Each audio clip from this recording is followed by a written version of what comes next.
Hello, Aletheia. This is your GC recap for James 5, verses 1 through 6. In this, we basically talk about money.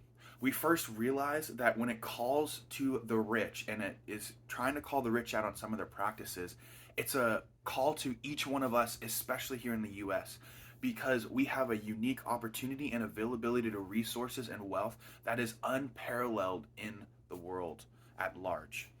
And then that leads us into 4 points. The first point is that money is dangerous. It can be used for good, but it also can be used for so much evil and bad. Then our second point was that the heart is deceptive.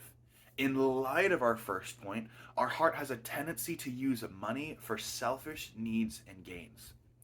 This leads to our third point, that the love of money is deadly. This is where our first 2 points can meet. When we love money, it causes all kinds of wickedness.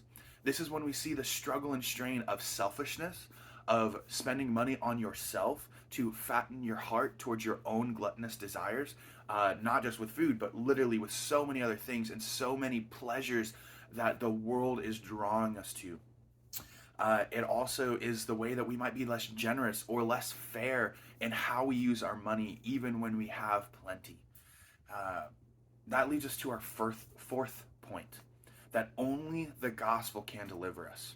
We are hopeless in light of these first 3 points and in our use of money on our own, and lean towards sin and selfishness.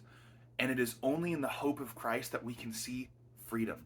Freedom from selfish desires and misuses of money. So, in light of those things, I try to leave us with a few things to walk away with, which one was we should repent.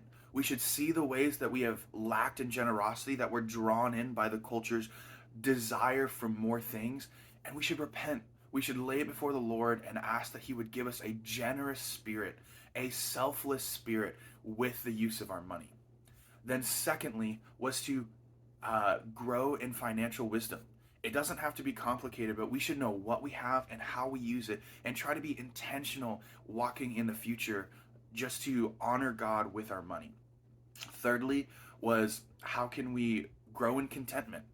As the world, as we talked about, the world is constantly throwing all these advertisements at us, all this means of trying to keep us discontent and wanting more.